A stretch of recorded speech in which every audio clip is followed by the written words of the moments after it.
Order of the day number 3, Offshore Electricity Infrastructure Bill 2021, resumption of debate on the second reading. The question is, this bill be now read a second time, and I call the member for McMahon. Thank you very much, Mr Deputy Speaker. The Labor Party strongly supports this bill. We strongly support it because we've called for it. We've pointed out over many months that this bill was urgent, and this bill is way overdue.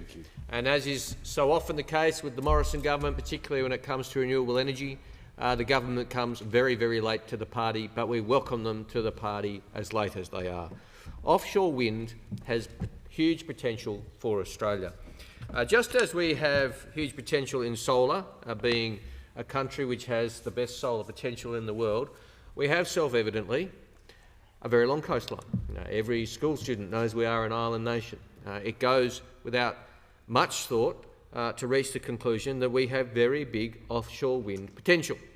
But we have been one of the very few countries in the world where it is unlawful for a proponent of offshore wind to pursue that and install offshore wind, which is a complete failure of logic and must be urgently remedied, as the Labor Party has been saying for many, many months. We have some of the best wind resources in the world, particularly off our southern coast. And this is a resource which must be harnessed for the good of the country. We have more offshore wind resource than we could use ourselves, Mr Deputy Speaker, and indeed it provides export opportunities for Australia. We are a country which has exported energy for many years, and we will be a country which exports energy for many years to come, but of course that energy mix will change. And that is the case only if we embrace the proper policy framework to manage that change and continue to be a country which exports, creating jobs. Other countries are getting on with it. A Prime Minister recently said in 10 years' time offshore wind will be powering every home in the country. It was the Prime Minister of Great Britain. At his speech to the Conservative Party conference this time last year, he outlined a plan, a good plan for offshore wind for the United Kingdom. The United Kingdom already has the largest offshore wind generation capacity, and in October 2020 the United Kingdom government announced a target of 40 gigawatts of offshore wind capacity by 2030, which was a significant increase. Energy providers are already getting on with it, and there are something like 15 proposals all around the country at varying degrees of readiness, but all well developed, but all waiting for this important piece of legislation.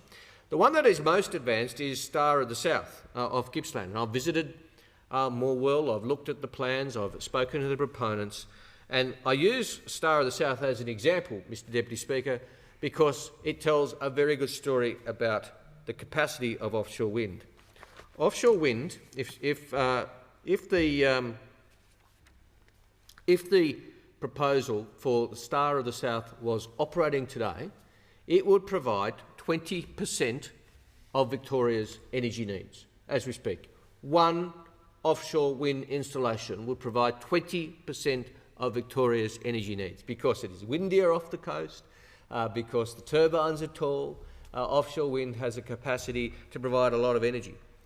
One turn of one offshore wind turbine provides as much energy as an average rooftop solar installation does all day. One turn of one turbine.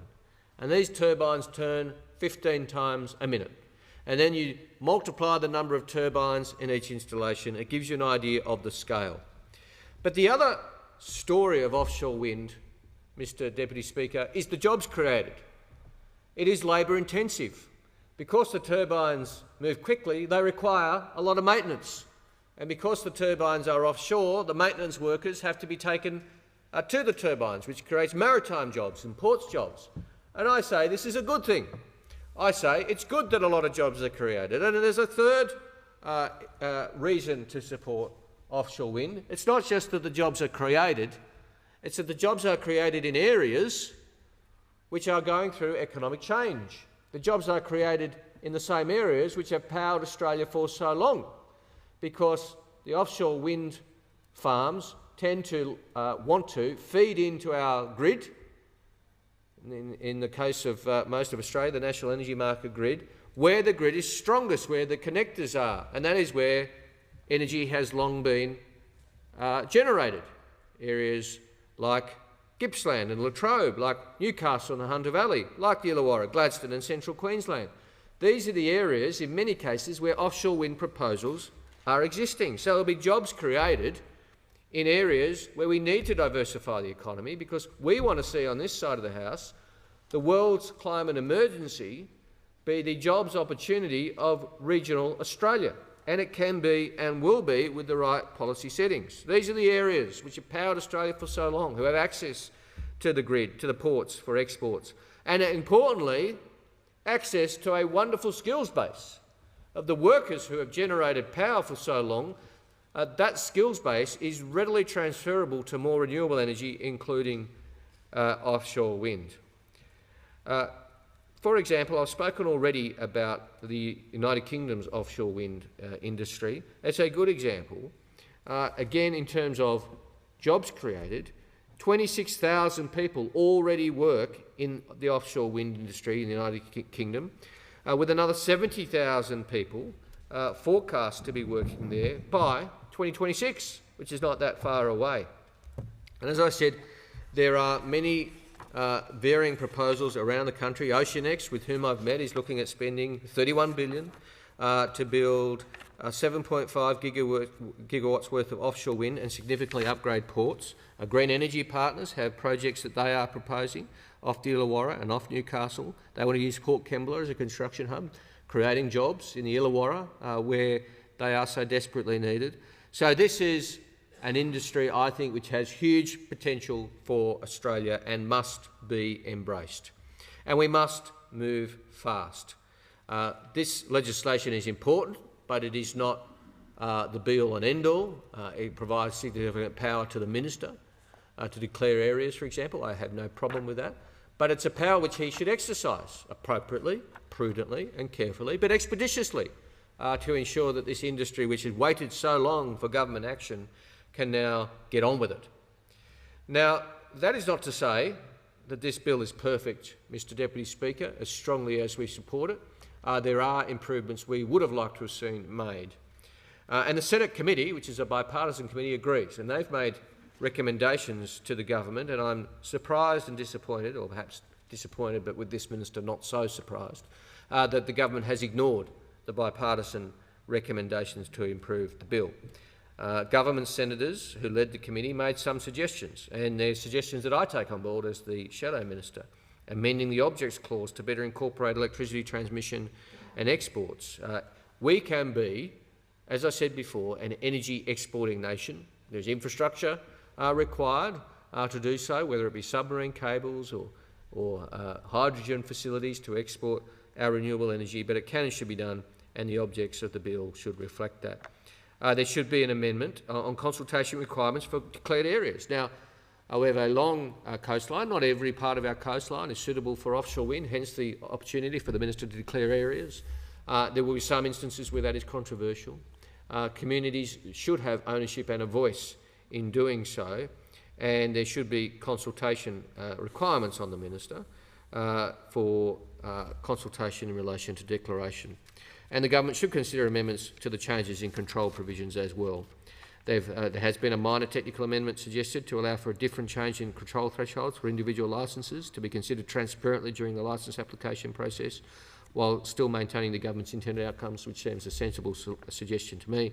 But the government has indicated they will not be taking on the advice of their own members as well as the opposition. There are also concerns held on this side of the House, Mr Deputy Speaker, about the occupational health and safety elements of this bill. The Senate inquiry heard two additional concerns, and that are not reflected in the final report, but which are reflected in concerns held by the opposition. In particular, the bill's work health and safety framework is confusing and disappointing. The committee heard substantial evidence that the government has not adopted the national harmonised WHS law in the bill. The committee heard that the government has amended those laws into an unrecognisable state. I am perplexed by that. I do not understand why the government would do that. Without harmonisation of these WHS frameworks, we may end up with a situation where a worker would be subject to one regime onshore, a second regime while transiting to the offshore wind establishment, and a third regime while actually working on the offshore wind establishment. Now, this poses considerable risk of confusion for both workers and employers. It's a complicated situation for employers who, in the vast majority of circumstances, want to comply with the law. I do not understand why the government wants to create so much red tape and make the law so complicated. To be fair, there is disagreement on these points, including between the department, the regulated stakeholders representing both employers and workers, but that again underlines the importance of getting it right and getting it clearer. Now, given this significant difference of opinion, I do urge the government to urgently undertake further consultation on both the content of the WHS provisions and their coverage. And if the government chooses not to do that, if there is a change of government at the next election, we will undertake that consultation. We believe that we should improve and harmonise the WHS regulatory frameworks covering workers in offshore clean energy. That's reflected in the Labor Party's national platform already, and it will be reflected in our approach in office. This is good for workers and good for employers if we fix this and get this right, and we regard it as being crucial. There is time. With the best will in the world, if this legislation passes both houses expeditiously, there's still some way to go for the government's regulatory regime, and then, of course, proponents have a good deal of work ahead of them. So it is not the case that offshore wind will be being built in coming weeks or months, so the government has time to do this, and indeed an incoming Labor government would have time to do this should we win the next election. Now, our second concern is the bill does not require local benefits to be included in the merit criteria for licences. Now, I think many communities would welcome offshore wind because of the jobs created and the economic activity created for young people, for workers who might be displaced in other energy generation. But I accept that there will be controversies. I'm aware of some offshore wind proposals which are controversial, particularly in Tasmania. Not every proposal will meet with community support, but every proposal needs community ownership and support to be truly successful, and partly it will depend on the consultation process undertaken by the proponents. Again, I do not mind saying in the House that the Star of the South proposal has undertaken excellent community consultation, and as I understand it, has strong support in the Gippsland community. But not every proponent will always be as assiduous in engaging in community consultation. So it should be the case that local benefits should be required in the merit criteria for licences. When the Minister of the day is considering whether to grant an offshore electricity licence, he or she should be required to consider the benefits for local workers, for businesses, for communities, and importantly, traditional owners and First Nations people. I think this is important that this is reflected either in the legislation, ideally, or in the detailed regulations, and I would urge the government to again consider amending the legislation to make this clear. This is an issue not just for offshore wind, but for renewable energy installations more broadly, for transmission lines particularly. I've met at the request of the member for Ballarat with people concerned about the impacts of transmission lines through that community. They have excellent ideas about how community support and ownership can be improved. This is a massive undertaking across the country to massively upgrade renewable energy generation and upgrade the transmission grid to get that renewable energy to where it will be consumed. It is going to require a lot of community support, and we make it harder for ourselves as a country if we don't have the proper mechanisms in place to get that community support going for the big expansions of renewable energy and the transmission lines to get them to where they are needed. So, Mr Deputy Speaker, to summarise, we do very much welcome the bills. We called for them. I've written articles explaining why offshore wind has such potential for Australia. The government had promised them many months ago, and they have been delayed. But we do very much welcome the fact that they are being introduced today, or being debated in the House today, and we would welcome their expeditious passage through the other place as well. But we do call for improvements, and if this government does not improve the bill, an incoming Labor government, should we be elected, would certainly seek to improve the legislation. That sentiment is reflected in the second reading amendment, which has been circulated in my name and which I now formally move. And I do commend the bill to the House and I commend the second reading amendment to the House as well.